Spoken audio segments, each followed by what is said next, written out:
Gloria a Dios. Señor, te damos muchas gracias en esta mañana, Padre bueno, por esta oportunidad maravillosa que nos das de conocer a tantos hermanos, miembros de la familia de Jesús, del Señor. Y te doy gracias, Señor, por el esfuerzo que han hecho tantos hermanos por estar aquí con nosotros en esta mañana. Señor, no somos dignos de merecer nada. A ti solamente damos la gloria y la honra, no reconocemos la gloria a nadie. Pero gracias, Señor, porque vemos que todavía hay gente que ama tu obra, que se sacrifica, que se esfuerza por venir a tu presencia a recibir palabras, Señor. Te damos gracias por todas las sorpresas que has tenido para nosotros y tienes todavía en este viaje que estamos llevando a cabo, Señor. Queremos hoy que nos hables a través de tu palabra. Al fin y al cabo, para eso hemos venido, para escuchar la palabra de Dios, para adorarte a ti, el único Dios vivo y verdadero. Y pido que en esta mañana abras nuestros corazones y podamos estar atentos a tu voz, y que de aquí salgamos edificados y fortalecidos en la fe, Padre Santo. En el nombre de tu amado Hijo Jesús. Y el pueblo de Dios dice, amén. Aleluya. Hay una carta que el apóstol Pablo escribió a una iglesia que no había visitado. Es algo curioso, porque todas las cartas que Pablo escribió, por ejemplo, a los corintios, a los tesalonicenses, a los efesios, etcétera, las escribía a iglesias, a grupos de creyentes que él conocía perfectamente porque eran, por así decirlo, sus hijos espirituales. Él llegaba a una ciudad, predicaba la palabra, estaba un tiempo, después dejaba al frente un grupo de ancianos o un pastor y se iba a otro lugar. Y así durante toda su vida. Pero la carta a los romanos no la escribe a una iglesia que él estableció, a una iglesia que él fundó. Conoce a muchos miembros de la iglesia.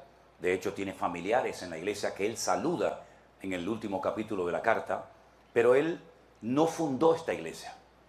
Pero ya digo, había familiares, había amigos, había conocidos. Y es una de las cartas más profundas de la Biblia.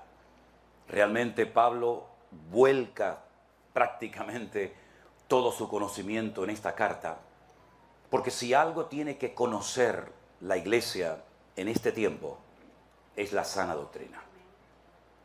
Muchas iglesias se han convertido en pasarelas, donde la gente viene a presumir y aparentar de sus dones, de sus talentos, de sus habilidades. Y a veces en las iglesias surgen competencias, quién toca mejor, quién canta mejor, a quién le toca subir hoy a la plataforma, bájate tú para subirme yo. Y a veces hay como competencia en los músicos, en los maestros, en los sugieres, ¿verdad? Hay iglesias que se han convertido en auténticos circos, donde la gente va a ver un show, un espectáculo para ser entretenidos. Después además oran por ti. Claro, lógicamente como en cualquier circo, como en cualquier teatro, cine, siempre hay que pasar por la taquilla, ¿no? Para abonar la correspondiente cantidad de dinero. Y es muy difícil hoy en día encontrar una iglesia sana, cristocéntrica, donde el hombre no sea el centro de atención, sino que sea el invitado de honor siempre, el Señor Jesucristo. Y tenemos que luchar, si me permiten la expresión, con uñas y dientes, para que jamás en nuestras congregaciones el hombre desplace a la figura principal, que es la de nuestro Señor Jesucristo.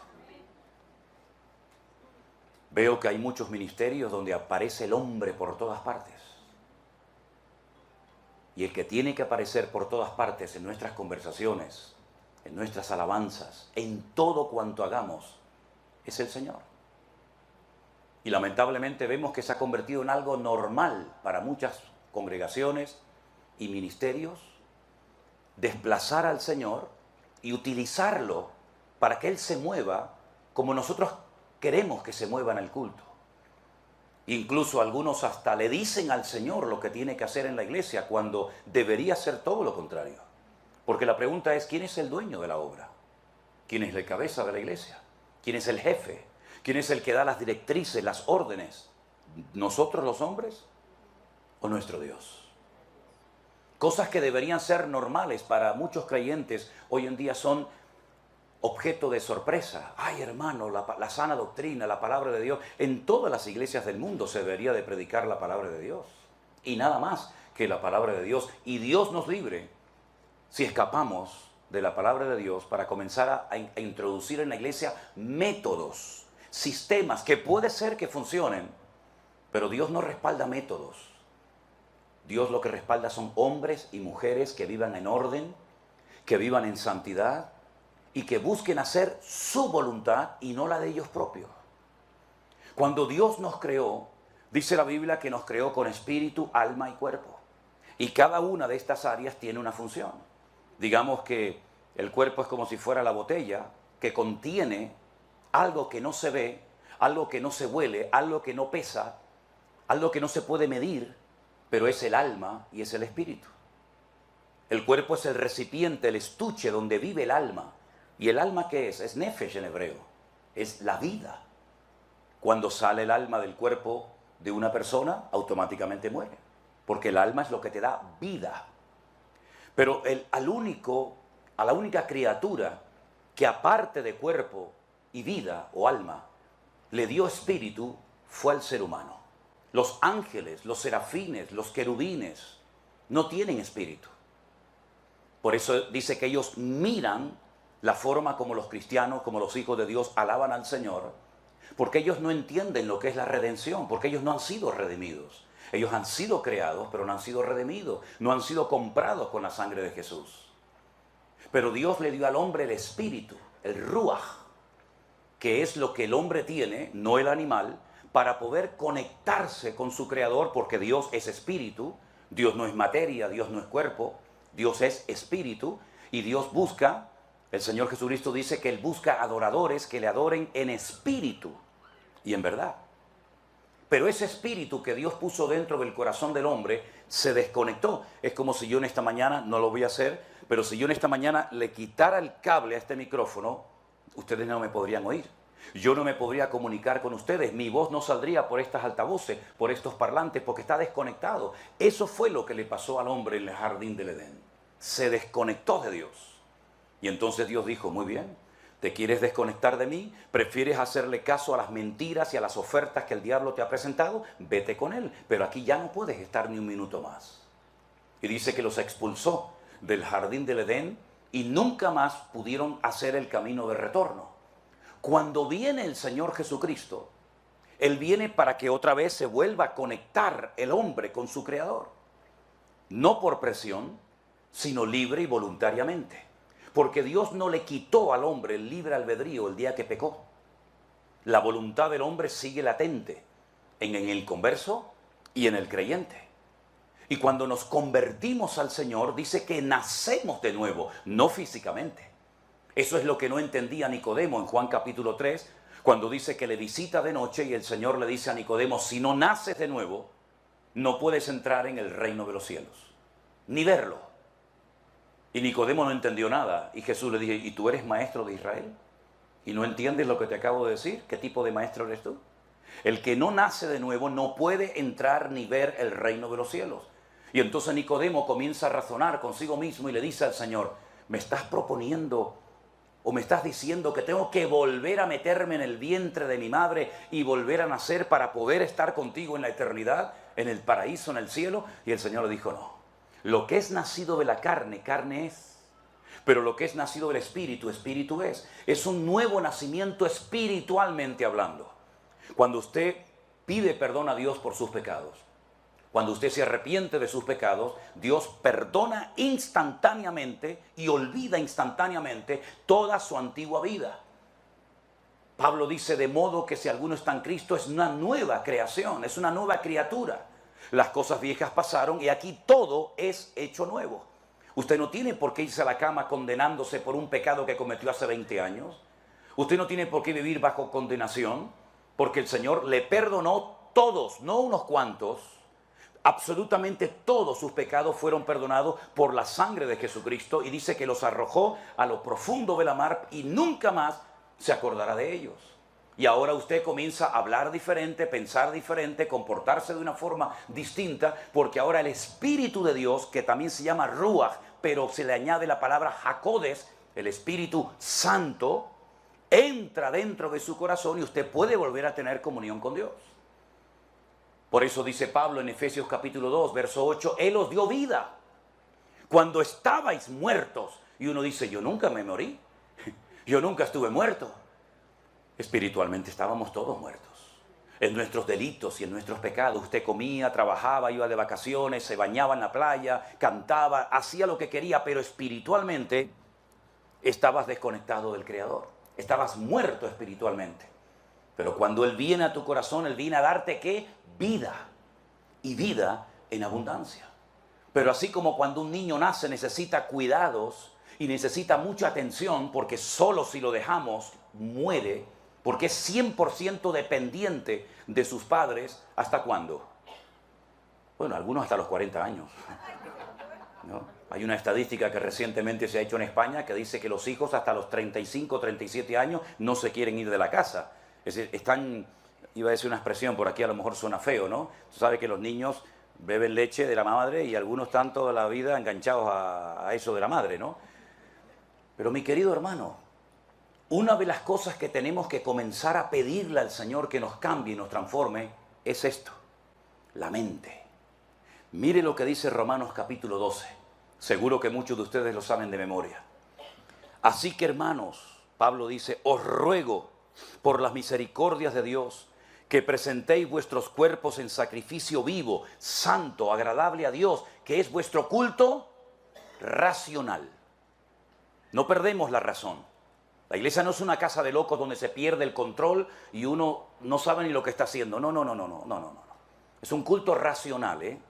No somos animales ni salvajes que de, ay hermano, que me tomó el espíritu y entonces no pude dejar de dar vuelta, o uno se puso por ahí a hacer la gallina y el otro ladrando como un perro y el otro vociferando como el león de la tribu de Judá. No, eso no es la casa del Señor, eso es un circo. Es un culto racional. Yo no pierdo en ningún momento mi raciocinio. Si yo quiero callar, callo, si me quiero poner de pie, me pongo de pie.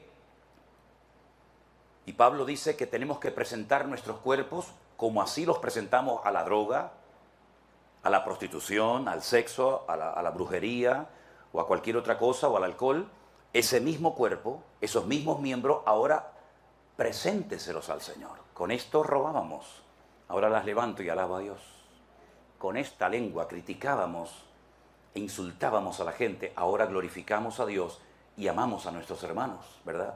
Cada uno de los miembros de mi cuerpo presentados al Señor, pero hay algo más. Pablo dice, y no os conforméis, es decir, otra versión dice, no se adapten, no se amolden a este siglo, a esta sociedad, a este sistema, sino transformaos por medio de la renovación de vuestro entendimiento, es decir, cambiar la mente. Tengo que pensar diferente, tengo que actuar diferente. ¿Y cómo lo hago? Por medio de la renovación de mi entendimiento para que pueda comprobar cuál es la buena voluntad de Dios, agradable y perfecta. Hay creyentes que han nacido de nuevo, pero se siguen comportando igual, siguen pensando igual. Y por eso están toda la vida diciendo, Señor, es que no sé qué hacer, no sé cuáles son mis dones, no sé cuál es mi rol en la iglesia. ¿Por qué? Porque no han renovado su mente. Y es nuestra responsabilidad personal de cada uno de nosotros pedirle al Señor que nos transforme la mente. La mente es la sala de máquinas, de aquí sale todo. No son los pies los que ordenan al cuerpo lo que tiene que hacer, es la mente, es la cabeza, la que manda las órdenes a los ojos, a los pulmones, al corazón, al hígado, a los riñones, a los pies, a todas partes de nuestro cuerpo. La mente es la que manda las órdenes. ¿Y cuántas veces no hemos renovado nuestra mente? Y por eso cuando nos insultan, actuamos igual que como lo hacíamos antes, porque no tenemos la mente renovada, porque no pensamos como Cristo pensaba, no reaccionamos como Cristo reaccionaba, no hablamos como Cristo hablaba, y entonces nos metemos en líos, nos metemos en problemas, tomamos decisiones equivocadas y luego nos enfadamos con Dios. Hice un negocio y perdí el dinero y me salió mal, claro, porque sigues pensando y tú sigues siendo el capitán del barco. Y tú sigues dirigiendo tu vida como te da la gana. Y en vez de consultarle al Señor, le informas. Mañana me voy a comprar un carro nuevo. La próxima semana voy a pedir un crédito para comprarme una nueva casa. Y estoy pensando en hacer un negocio y con lo que gane aquí lo invierto en mi país y me compro una casita allá para que cuando yo me jubile. Y seguimos nosotros planificando y organizando nuestra vida. Y encima, repito, luego algunos se enfadan cuando el negocio no te salió como tú pensabas. Transformaos por medio de la renovación de vuestro entendimiento. Y vas a vivir tu vida cristiana como antes eras, con precipitaciones, con enfados, con enojo, ¿verdad? Con desánimo, porque la sala de máquinas Dios no ha entrado y la ha limpiado. Dicen que había en Grecia, en la Grecia antigua, un hombre que enseñaba a la gente a hablar en público. Daba clases de oratoria y cobraba dinero. Ustedes quieren hablar en público, quieren utilizar sanas y sabias expresiones, vengan que yo les enseño. Y un día apareció por allí un muchacho que le dijo a este maestro, a este filósofo griego muy conocido, le dijo, yo quiero que usted me enseñe a hablar en público, a expresarme bien, quiero que me dé clases. Y este señor le dijo, muy bien, a ti te voy a cobrar el doble. Le digo, ¿por qué? Porque primeramente te voy a enseñar a que te calles. Y si logro enseñarte a que te calles y aprendas a oír, es cuando por fin podré comenzar a enseñarte a hablar. ¿Se han dado cuenta que muchas veces en una iglesia si uno pide un minuto de silencio es prácticamente imposible? Y más entre nosotros los latinos. Es prácticamente estar quietos un minuto, solamente un minuto, en la presencia del Señor. Si no es el instrumento, es el niño que llora, si no es el teléfono que suena, si no es uno que entra, uno que sale, siempre tenemos que estar haciendo ruido. Y Dios muchas veces se mueve en el terreno de la calma, de la quietud. Y estamos tan ocupados, tan activos, tanta actividad, que nos olvidamos a veces de estar quietos. No dice la Biblia, estad quietos, dice el Señor, y conoced mis caminos, porque vuestros pensamientos muchas veces no son mis pensamientos. Mis pensamientos son mucho más altos, más elevados, más profundos de lo que ustedes se imaginan. Ustedes siempre están en una dimensión, en un nivel inferior, y yo estoy por encima de todo eso. Y os voy a poner en esta mañana varios ejemplos, porque a mí me gusta compartir la palabra con ejemplos para que ustedes aprendan y capten la enseñanza fundamental que quiero transmitir en esta mañana, que es la renovación, la transformación de nuestra mente. Hay una ciudad que actualmente en Israel se conoce como Banias. En los tiempos del Señor Jesucristo se conocía como Cesarea de Filipo. Está bien al norte, casi ya en frontera con Siria. En ese lugar dice la Biblia que el Señor Jesucristo se llevó a sus discípulos, ¿verdad?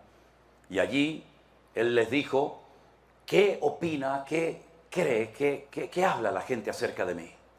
Y unos discípulos dijeron, Señor, algunos piensan que tú eres Juan el Bautista que ha resucitado de los muertos. ¿Ah, sí? ¿Eso dicen de mí por ahí? ¿Y qué más?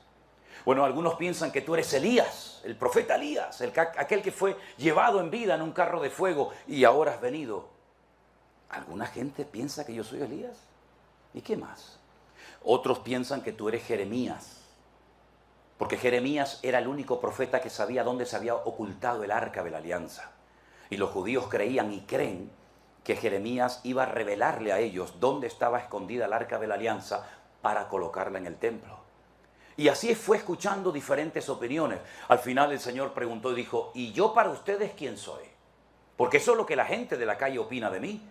Pero entre ustedes, ¿qué hablan? ¿Qué comentan cuando yo doy la espalda y me voy a orar? O me voy a la montaña, o estoy dormido. ¿Qué hablan de mí entre ustedes? Todo el mundo guardó silencio.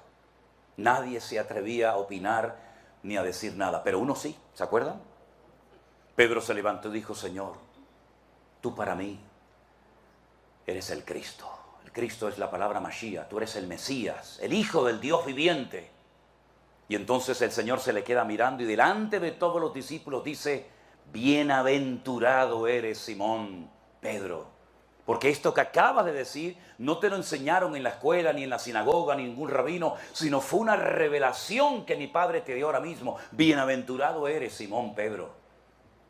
Y me imagino que se le habrá llenado el corazón, sacó las plumas del pavo real diciendo, ¿se dan cuenta lo que me acaba de decir de mí el Señor? Aguántate, Juanito, aguántate, Tomás, yo soy bienaventurado. ¿Ya sabes quién soy? Sí, Señor. Tú eres el Mesías, ¿ok? Soy el Mesías. Sí. Muy bien, vámonos a Jerusalén. Se fueron caminando por el camino y se paran y dice el Señor, chicos, os tengo que decir algo. Vamos a subir a Jerusalén, los gentiles, los romanos, las autoridades religiosas de la época me van a echar mano, me van a prender, me van a llevar a la cruz, voy a morir. Y entonces Pedro interrumpe al Señor y dice, no, espera un momento, espera. ¿Cómo? que nosotros hemos dejado nuestras barcas, nuestras esposas, nuestros hijos, nuestros puestos de trabajo para seguirte a ti. Te acabo de decir hace unas horas allí en Cesarea de Filipo que tú eres el Mesías y que ahora te van a matar. Pero ¿cómo te van a matar? De ninguna manera te acontezca esto. Y el Señor se le queda mirando y dice, apártate de mí, Satanás, porque no pones la mira en las cosas de Dios, sino en las cosas de la tierra. Qué vergüenza, qué ridículo, ¿eh? Pasó de la cúspide a lo más bajo. Ayer era bienaventurado, hoy me llama públicamente delante de todo el mundo Satanás. ¿Qué fue lo que pasó? Le dio rienda suelta a sus emociones, le dio rienda suelta a su temor, a su nerviosismo de perder al Mesías, ahora que lo hemos encontrado, ahora que por fin ha venido, después de tantos cientos de años leyendo las Escrituras, por fin lo tenemos y ahora te van a matar. De eso nada. No le permitió al Señor renovar su mente. Cuando viene un problema a tu vida económico, familiar, físico o de la índole que sea, es un momento para demostrarte a ti mismo tu nivel de madurez, tu nivel de fe. No cuesta nada cantar en la iglesia. Además, si hay buena música, con buenos instrumentos, buenos músicos, no cuesta nada. Hasta la gente entra de la calle y se anima a cantar nuestros coros, nuestros himnos, nuestras alabanzas, porque son bonitos, son pegadizos, son alegres. Pero eso no cuesta nada. Salen por la puerta de la iglesia y salen igual o peor que entraron. No cuesta nada decir amén, aleluya, gloria al Señor, una foto con el pastor, fírmeme el libro, pastor. Eso no cuesta nada. Lo que cuesta es demostrar cuando llega el momento de la realidad si verdaderamente usted ha entendido el Evangelio o no lo ha entendido. Y creo, Pedro, que tú te emocionaste en Cesarea de Filipo. Creo que te precipitaste y no fuiste consciente del peso, de la profundidad de las palabras, de la declaración que acabas de hacer. Y ahora ha salido el verdadero Pedro. Y es que dice la Biblia que de la abundancia del corazón habla la boca. Allí te emocionaste, allí te sentiste importante, pero ahora aquí lo que has demostrado es que no has madurado ni has entendido nada. Y queridos hermanos, no es el único caso en la Biblia de creyentes que llevaban años en los caminos del Señor y no habían aprendido, no habían crecido, no habían madurado, no se habían desarrollado como creyentes. Miren, por ejemplo, la carta de Pablo a los Corintios, que les dice, niños carnales, que no les puedo dar carne, cosas profundas, sino todavía tengo que andar con ese cuidadito de que no se ofenda la hermana, el hermano, la familia, aquella. Les tengo que dar lechita como los niños pequeños. ¿Y en qué se basa el apóstol Pablo para llamarlos niños? ¿En qué se basa el apóstol Pablo para llamarlos carnales, inmaduros? Bueno, ahora presenta los argumentos y dice, que no sois carnales, que no sois niños, pero si entre ustedes hay celos y envidias y grupitos. ¿Quién predica el domingo, hermano? El hermano Apolos. Ay, ese me encanta, ese es buenísimo. Para allá vamos todos. Y la próxima semana me parece que va a predicar Pablo. Ay, no, a mí ese es muy duro. Ese hombre no tiene amor. Al culto no vamos. ¿Y cuándo viene Cefas a predicar? Pues hasta dentro de 15 días no viene. Ah, entonces yo me quedo en mi casa y no voy ni a escuchar a uno ni a otro, porque a mí el que me gusta es Cefas. Y Pablo se irrita, Pablo se enoja y dice, pero ¿qué estáis haciendo, hermanos? ¿Pero quién soy yo? ¿Qué es Apolos? Yo planté la obra, yo fui el perito arquitecto, yo vine, les enseñé la palabra, luego me tuve que marchar después de un año, Apolos vino, él regó la semilla, pero ¿qué es él? ¿Qué soy yo? No somos más que siervos de Dios, servidores del Señor, pero el que da el crecimiento y la madurez a la obra es el Señor, no es el hombre. Y esa es la forma como ellos demostraban que eran niños. ¿Y cuántos niños hay hoy en día en nuestras iglesias? ¿Ustedes creen que son los únicos que se van a la clase, a la escuela dominical? Muchas veces hay más niños fuera, en el salón principal, que en las clases de la escuela dominical. El pastor no me llamó. ¿Será posible con lo que yo he dado a la iglesia? Con lo que yo he apoyado a esta iglesia, compré la moqueta, compré el púlpito, pagué el otro día el aire acondicionado, compré el proyector, y ahora fíjate tú, pasó por delante de mí y no me saludó. Vamos a tener que buscar otra congregación porque aquí ya no está el amor de Dios, ya el Espíritu de Dios no se mueve. Y entonces, como me he dado cuenta, fíjate tú, como aquí, ya conté, me parece que hay 5. Sí, yo conté esta mañana 5, a lo mejor hay más, discúlpeme. Pues mira, ¿saben lo que les digo? Me voy a la de enfrente. Y entonces el de allá enfrente, en vez de decirle, buenos días hermano, ¿usted de dónde viene? No, yo vengo de la iglesia aquella de enfrente. ¿Y por qué vine aquí? Si aquella es su congregación. No, porque allí no hay amor. El pastor no me saludó el otro día. Ay, hermano, esa iglesia está de capa caída. Venga para acá que aquí le vamos a tratar bien.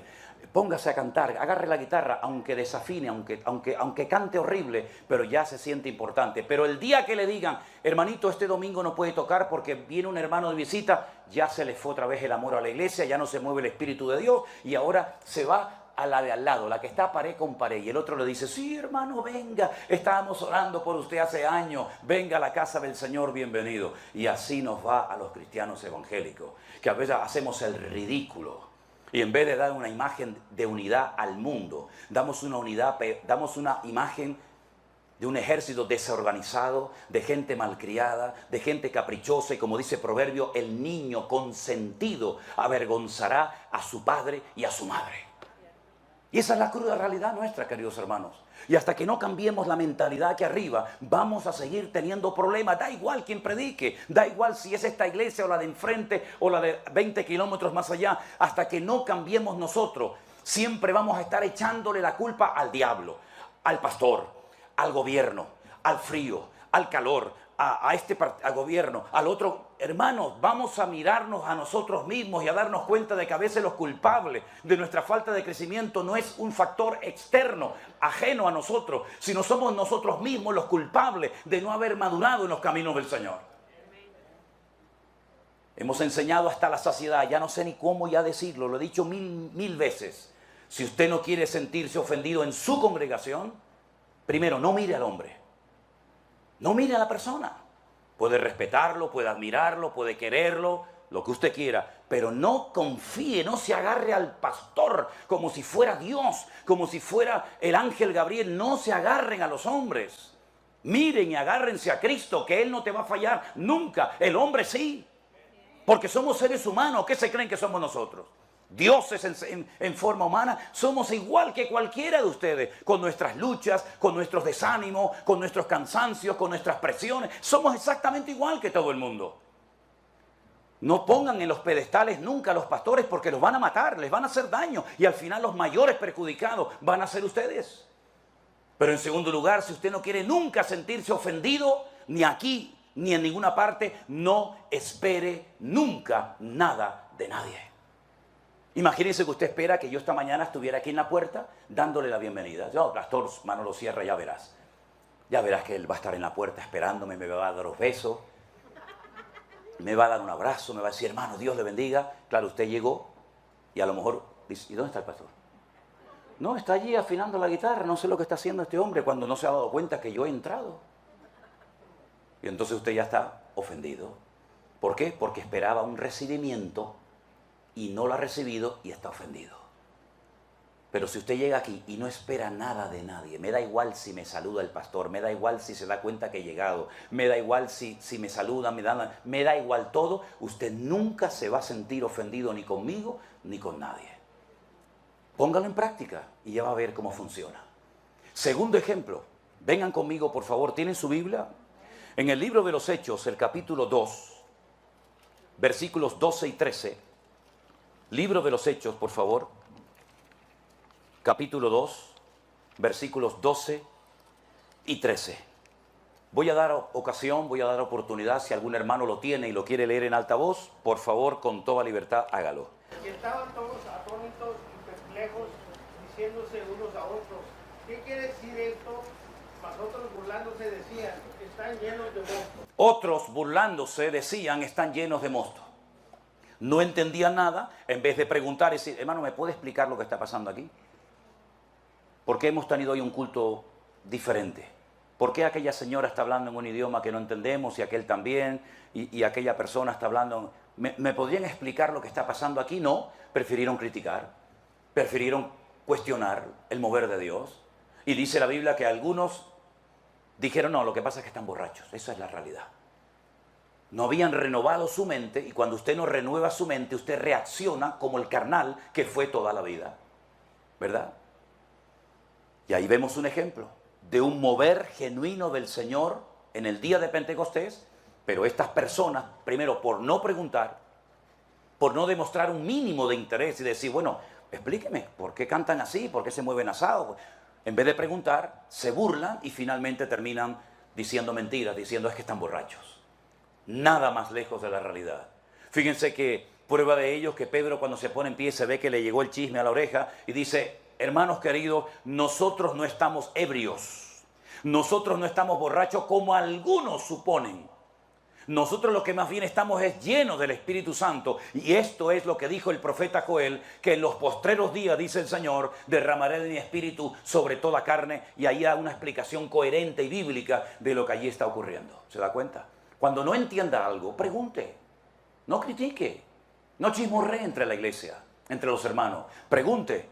Hermano, ¿me podría explicar este versículo que usted explicó que no lo entendí? Pregunten, porque dice la Biblia que cuando alguien se expone, como ustedes hoy, se están exponiendo al mensaje de la palabra de Dios. Y yo estoy sembrando, porque yo es lo que estoy haciendo ahora, estoy sembrando como el que salió al campo a sembrar. Y si la semilla cae en su corazón, usted la oye y no la entiende, cuando sale por esa puerta, dice la Biblia, que el diablo roba la semilla en su corazón y usted no da fruto. Aunque haya estado aquí sentado 2 horas, 3 horas, si usted no entiende la palabra y se va sin preguntar, sin decir, hermano, ¿me puede aclarar esto? El enemigo va a impedir que esa semilla que fue plantada en su corazón produzca fruto. Sin embargo, dice la Biblia que el que recibe la palabra con gozo y entiende la palabra, da fruto. Porque su corazón es buena tierra y da fruto a 30, 60 y a 100 por uno. ¿Cuántos dicen amén? Pablo llega de un largo viaje misionero, se reúne con los apóstoles de Jerusalén y le dice, mira, como se están comentando muchas cosas por allá acerca de ti, coge a estos 4 hermanos, rápense la cabeza, era un rito que hacían los judíos en aquella época según la ley de Moisés, y para acallar las voces y para que no haya líos, vayan al templo, se rapan la cabeza, pagas lo que tengas que pagar y así ya todo el mundo tranquilo. Él dice, bueno, si ustedes quieren que yo haga eso, esto no sirve para nada, pero si quieren que lo haga, yo lo hago. Llega al templo y lo ve y lo ven que va acompañado por hermanos que no son judíos, que no entraron al templo, no entraron al templo, pero la multitud, algunos, pensaron que Pablo estaba faltándole el respeto al templo, profanando el templo, metiendo a extranjeros, que no se podía hacer, metiendo a extranjeros en aquel momento en la casa de Dios. Y se armó un revuelo, hermano, se armó un lío en la ciudad que no lo mataron de milagro. Tuvieron que intervenir las autoridades, ¿verdad? Los romanos, lo tuvieron que quitar de la multitud, porque si lo dejan 5 minutos más, lo revientan, lo matan, lo destrozan al pobre apóstol Pablo. Porque pensaban, mentira, pero ellos pensaron que había profanado el templo. Cuando le damos lugar a malos pensamientos, las consecuencias son terribles. Cuando nos imaginamos cosas, cuando le damos lugar a los malos pensamientos, a los celos, a las envidias, etcétera, etcétera, y en vez de darle lugar a la palabra de Dios y orar y decir, Señor, muéstrame y revélame y háblame y instrúyeme, cuando le damos lugar a los malos pensamientos, al final te pasa factura a los malos pensamientos y terminas haciendo y diciendo y tratando a la gente malamente. ¿Por qué? Porque le has dado lugar a malos pensamientos en tu vida. ¿Qué es lo que hemos leído esta mañana en Romanos 12, 1 y 2? Primero, presente su cuerpo en sacrificio vivo. Y en segundo lugar, transfórmese por medio de la renovación de vuestro entendimiento para que usted pueda comprobar cuál es la santa, buena y agradable voluntad de Dios para su vida. ¿Cuántos dicen amén? Y el último ejemplo. Llegan del cautiverio en Babilonia. 70 años estuvieron cautivos en Babilonia. ¿Conocen la historia? ¿Sí? El pueblo de Israel entra en la tierra prometida. 12 tribus, 12 familias. Con el paso del tiempo el país se divide en 2, norte y sur. El norte se va a llamar Israel, el sur se va a llamar Judá. Una guerra civil, el norte contra el sur, terrible. Los asirios atacan las tribus del norte, se las llevan fuera de Israel y nunca más volvieron hasta el día de hoy. Están esparcidos por todo el mundo. Las tribus del sur, en vez de aprender la lección de los hermanos del norte y en vez de obedecer al Señor y en vez de acatar la palabra y obedecer los mensajes de Jeremías, siguen con la idolatría, siguen con la desobediencia, siguen con el relajo, siguen con el desorden y finalmente Nabucodonosor, rey de Babilonia, ataca la ciudad y se los lleva a miles cautivos a Babilonia y otros por supuesto murieron en Jerusalén. El Señor les dijo, 70 años os voy a sacar de aquí, os voy a llevar a otro país, con otra cultura, otro idioma, todo diferente por desobedientes y para castigarles. 70 años. Habían estado 490 años en el país. 490 años sin salir. Cada 7 años tenían que dejar reposar la tierra. No se podía sembrar. Cada 7 años usted no siembra nada. Usted no se preocupe que no le va a faltar de nada porque la cosecha del año anterior va a ser tremenda. Fíjense de mí, créanme a mí. Nunca cumplieron con esta ley que se llama Shemitah. La ley de dejar reposar la tierra cada 7 años. No la cumplieron. El Señor dijo, no lo quieren hacer a las buenas. Ya verás cómo lo vas a hacer a las malas. Si estuvieron 490 años en el país sin guardar la ley del descanso de la tierra, ¿cuántos años no cumplieron la ley de Dios? 70. 70 por 7, ¿cuánto es? 490. Entonces, como me deben 70 años de obediencia y no lo has querido hacer a las buenas, ya verás cómo lo vas a hacer. Porque mi tierra tiene que reposar. Los cogió, se los llevó a Babilonia y después de 70 años que ya la tierra reposó, ahora pueden volver otra vez a Jerusalén y hagan su vida. Espero que hayan aprendido la lección, espero que dejen de ser idólatras, espero que reconstruyan el templo, etcétera, etcétera. Cuando van a salir, escuche estos detalles, son muy significativos. El camino era enorme. Babilonia está en Irak. De Babilonia a Jerusalén hay un recorrido enorme. Van mujeres, van niños, van ancianos, van animales. El camino es muy peligroso. Entonces le dicen a Esdras, a Nehemías, oye, ¿por qué no le dices al rey que mande soldados con nosotros para que nos defiendan el camino? Y dicen, ¿cómo? Que yo le pida ayuda militar al pagano Nabucodonosor, pero es que acaso no creemos nosotros en un Dios todopoderoso que nos va a cuidar. ¿Es que acaso no es un milagro que nos dejen salir y volvamos a nuestra tierra?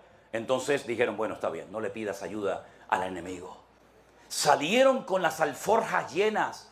El rey les dio dinero, el rey Ciro les permitió volver, llevaron oro, plata, llevaron todo lo necesario para reconstruir sus vidas y el templo de Jerusalén. Llegan a Jerusalén, escuchen bien, llegan a Jerusalén y cogen todo ese dinero que tenían para levantar la casa de Dios. ¿Y qué es lo que hicieron? Se construyeron unas mansiones. Ellos, unas casas espectaculares, tremendas. Y por allí apareció un profeta llamado Joel. Pueden leerlo en la Biblia, lo tienen en sus Biblias. Llega Joel y les dice, ¿qué hicisteis con todo el dinero que trajisteis de Babilonia para construir la casa del Señor? ¿Dónde está? Dice, bueno, lo hemos usado. ¿Lo hemos usado para qué? Para construir nuestras casas. Ah, para construir vuestras casas. ¿Y por qué no habéis construido la casa de Dios, el templo? Dice, porque aún no es el tiempo. Léanlo en la Biblia. Aún no es el tiempo. Ah, que no es el tiempo. Qué curioso. No es el tiempo de comenzar a trabajar en la obra de Dios, pero sí es el tiempo para trabajar en tu negocio. Nunca tienes tiempo para las cosas de Dios, pero para ti siempre tienes tiempo y si no lo buscas. ¿No se han dado cuenta de que hace tiempo que no llueve? Les decía el profeta Joel a ellos. ¿No se han dado cuenta ustedes, los agricultores que van al campo, siembran un montón el campo y a la hora de la cosecha no recogen prácticamente nada? ¿No se han dado cuenta de que el país económicamente no levanta cabeza? ¿No se han dado cuenta de que cuando cobras el sueldo, la paga semanal, mensual o quincenal o como sea, aún no la has cobrado, aún no la has metido en el bolsillo y ya como que se ha ido? ¿No te das cuenta que aunque trabajes y trabajes, nunca te llenas y nunca logras pagar todas tus deudas? Y le dijeron, es verdad, es verdad. Las cosechas son un desastre, no llueve, el dinero nunca nos alcanza. ¿Por qué será? Y ahora Joel le dice, porque os habéis olvidado de vuestro Dios.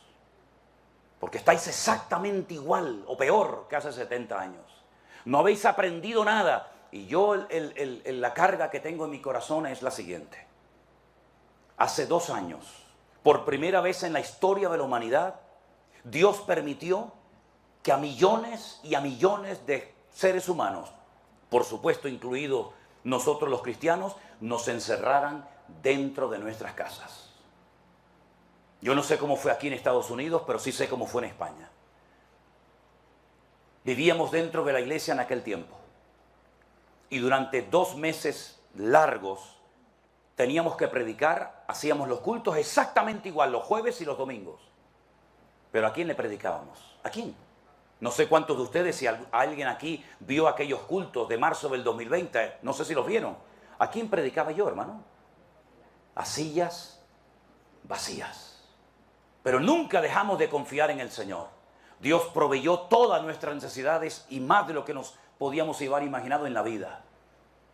Y fuimos fieles en lo poco, y el que es fiel en lo poco, Dios le da en el futuro cosas que ni su imaginación se podía haber imaginado. Pero esta gente tiene dinero, tenían recursos, fundieron, gastaron todo el dinero en sus casas, en su vida privada y particular, y se olvidaron de que los recursos que Dios puso en sus manos no eran para ellos, sino eran administradores para poder construir el templo. Y entonces Joel les dice, si quieren que vuelva a llover, si quieren que este país sea un vergel y no un desierto como es, si quieren estar satisfechos, irse a la cama tranquilos, sin tenerle miedo a nada ni a nadie, déjense de cuentos, váyanse al monte, comiencen a cortar madera y pónganse a edificar la casa del Señor. Busquen, en otras palabras, al Señor, pónganlo en primer lugar en su vida y van a ver cómo el país cambia y cómo la economía cambia y cómo vuestros hijos son hijos sanos y los animales no se mueren en el campo. Así que adelante, depende de ustedes. ¿Qué estamos hablando esta mañana? Cambiar la forma de pensar. Es que no es el tiempo. Y ese pensamiento equivocado, esa mentira, los atrapó de tal manera que ellos estaban sinceramente equivocados, creyendo que no era el tiempo de construir la casa del Señor. Un altísimo porcentaje de creyentes hoy en día, ¿qué es lo que está pensando todo el día? ¿Cómo pago las facturas? ¿Cómo pago la renta? ¿Cómo pago esto? ¿Cómo pago lo otro? Y muchos no han aprendido nada.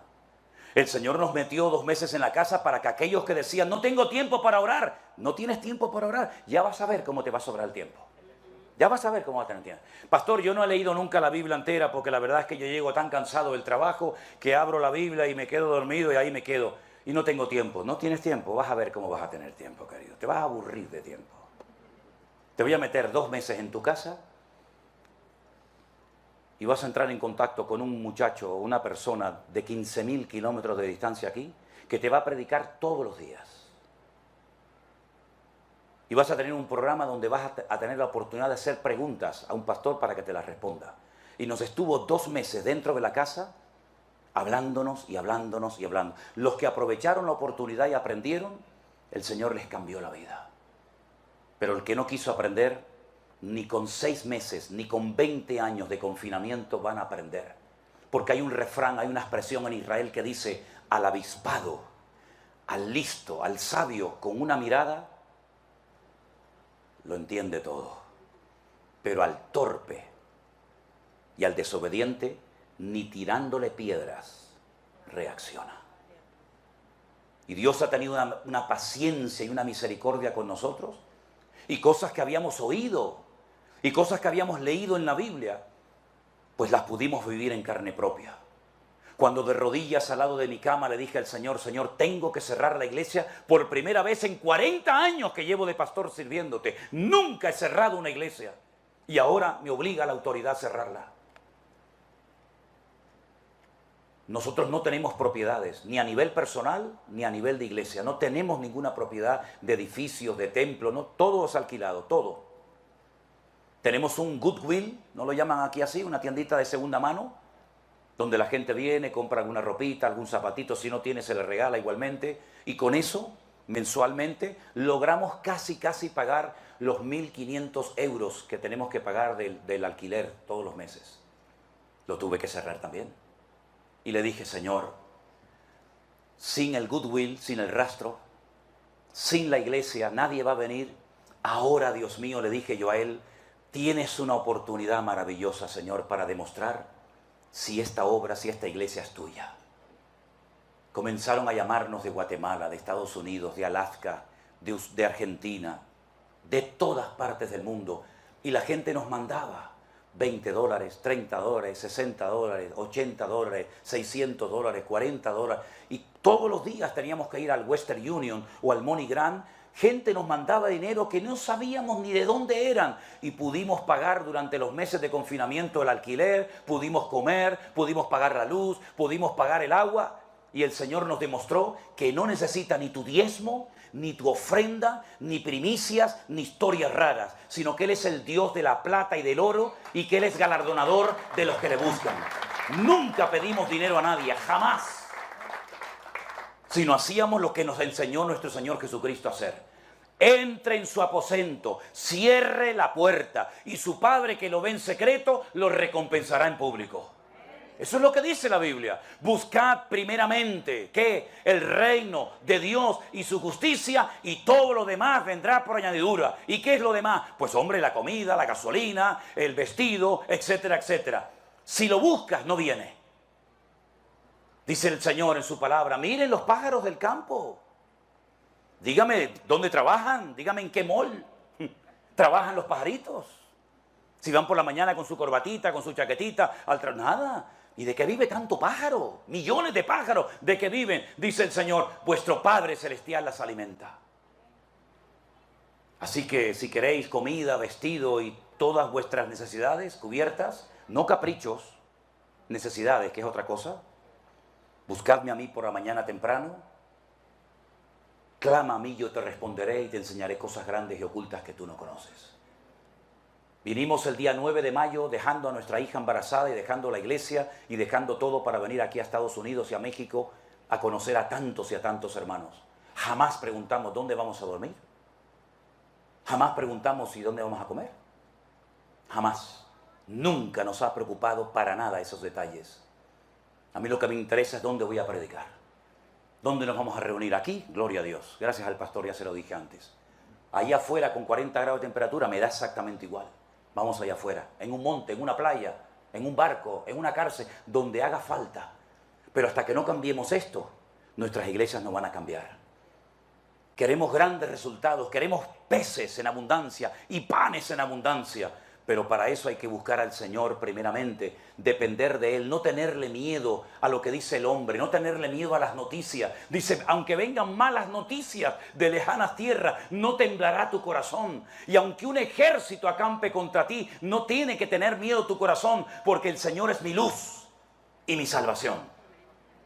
Y las bendiciones no hay que buscarlas, las bendiciones me buscan a mí. El Salmo 23 dice, el bien y la misericordia te seguirán a ti todos los días de tu vida. Yo no tengo que seguir las bendiciones. Yo no tengo que buscar la bendición o la prosperidad. El Señor sabe lo que su alma necesita. El Señor sabe lo que su negocio, su matrimonio necesita. Y a veces no nos concede todo lo que le pedimos, pero da igual, aunque Dios me mate, lo seguiré adorando, porque yo sé que mi Redentor está vivo. Ese es el estilo de vida que le hemos enseñado a la gente. Claro, no es popular, lógicamente. Claro que no es popular. Ya en 1990, cuando fuimos a Argentina, pasábamos por las iglesias, repito, en 1990, y veíamos unos carteles de neón tremendos y decían por fuera, entren, aquí oramos por la prosperidad. ¿Y quién no quería la prosperidad?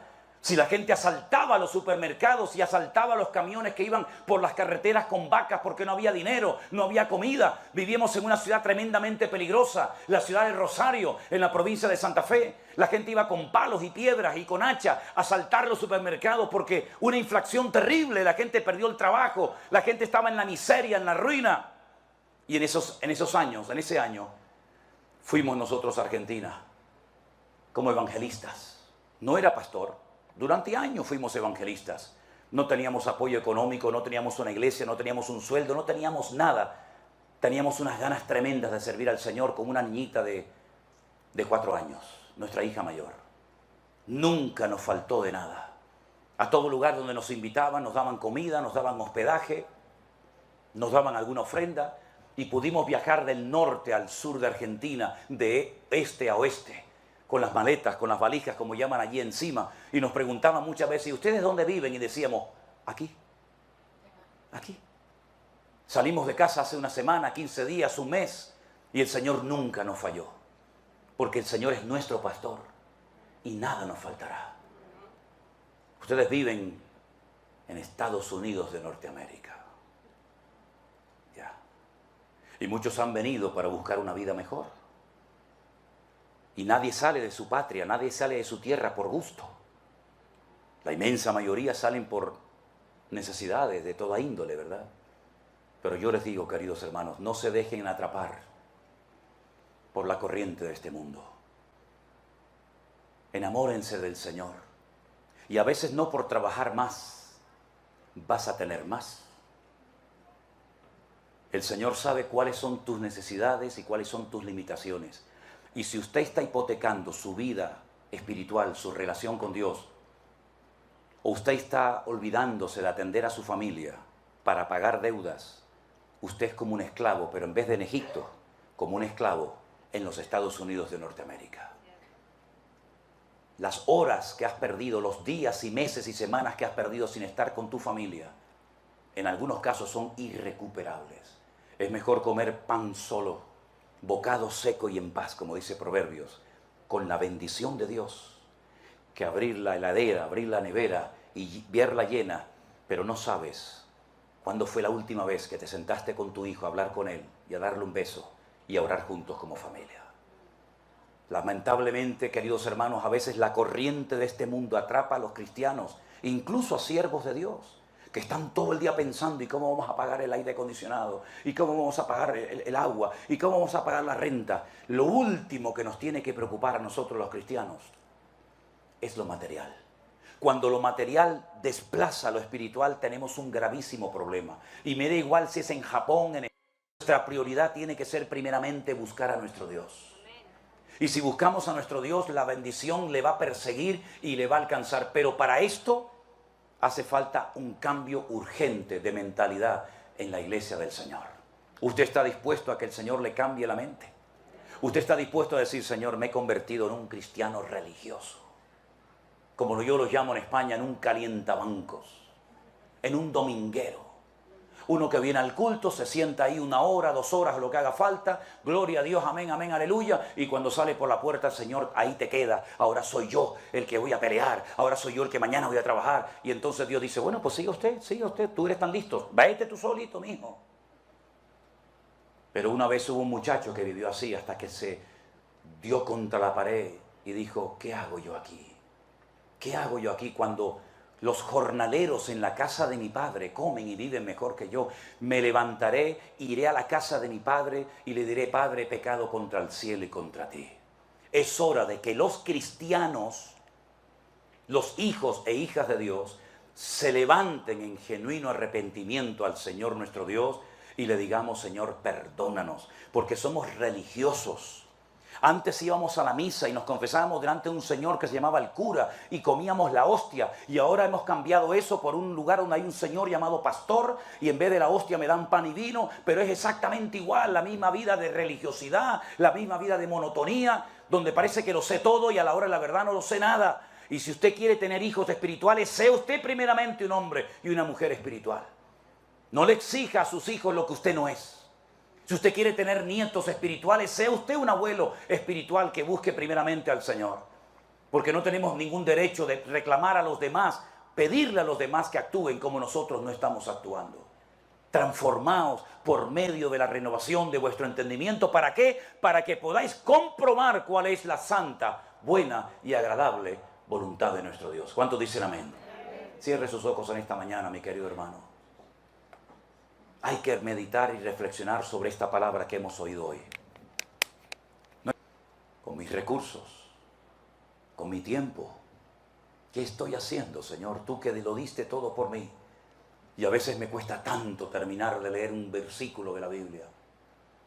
Que Dios nos ayude en esta mañana a todos y a cada uno de nosotros a reflexionar ante esta realidad que tenemos por delante. Soy yo y no el vecino, soy yo el responsable de mi vida, el que tengo que tomar una determinación y decir, Señor, yo quiero prepararme, yo quiero dedicarme a ti, yo quiero un cambio, yo necesito un cambio en mi vida, Señor, aleluya. Gloria a ti, mi Dios, gloria a ti, amado Dios. Voy a pedirle al pastor de la iglesia, si usted es tan amable, hermano, dirigirnos en oración. Y pedirle al Señor en nombre de todos nosotros que el Señor nos ayude a poner en práctica su palabra en nuestra vida. Aleluya. Te adoramos, oh Dios. Cantamos esta alabanza que es un versículo literal del libro del Apocalipsis que dice: Rey de reyes, Señor de señores, admirable. Aleluya.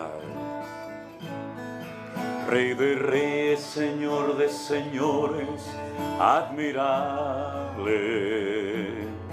Consejero, Dios fuerte, Emmanuel, Dios con nosotros.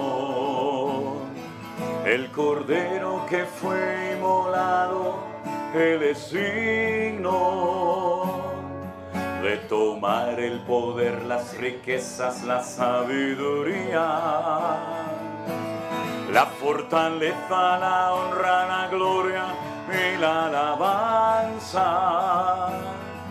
por los siglos de los siglos. Amén. Rey de reyes, Señor de señor, admirable, admirable. Consejero, Dios fuerte, Emmanuel, Dios con nosotros. El Cordero que fue inmolado, Él es digno de tomar el poder, las riquezas, la sabiduría,